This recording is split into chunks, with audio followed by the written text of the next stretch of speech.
Praise the Lord. வாழ்வை வளமாக்கும் தேவ வார்த்தை ஏசாயா 66 அதிகாரம் 13 ஒருவனை அவன் தாய் தேற்றுவது போல் நான் உங்களை தேற்றுவேன். நீங்கள் எருசலேமிலே தேற்றப்படுவீர்கள்.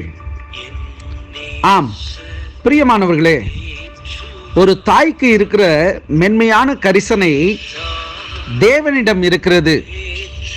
எருசலேமின் எதிர்காலத்தை பற்றி அக்கறைப்படுகிறவர்களுக்கு அவர் ஆறுதல் அளிப்பார்.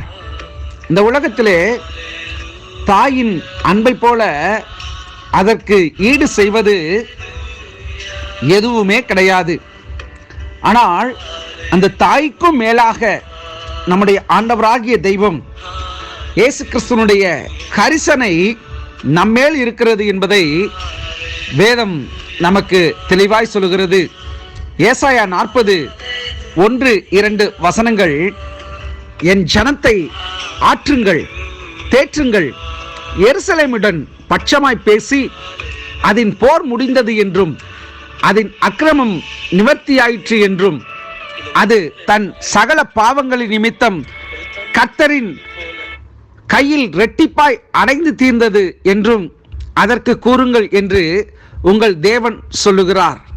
ஆம் பிரியமானவர்களே, நாம் ஆறுதலற்ற வேளைகளிலே, கைவிடப்பட்ட சூழ்நிலைகளிலே நமக்கு ஒரு ஆறுதல் தேவை என்று சொல்லி நாம் எண்ணி இருப்பது உண்டு.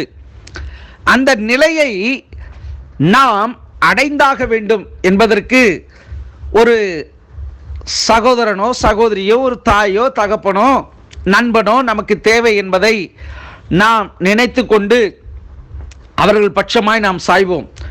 அதுபோலதான் ஆண்டவராகிய இயேசு கிறிஸ்து அவர் நமக்கு ஒரு தகப்பனாக, ஒரு தாயாக, ஒரு தாயானவள் தன்னுடைய பிள்ளைகளின் மேல் எவ்வளவு கரிசனை உள்ளவளாக இருக்கிறாளோ, நம்முடைய தெய்வம் ஆண்டவர் பிதா அவர் நம்மேலே மிகவும் கரிசனை உள்ளவராக அவர் இருக்கிறார் என்பதை இந்த வேத பதிவு நமக்கு தெளிவுபடுத்துகிறது. பிரியமானவர்களே, தாயில்லா பிள்ளைகளைப் போல நாம் வழி தப்பினவர்களாய் காணப்பட்டோம்.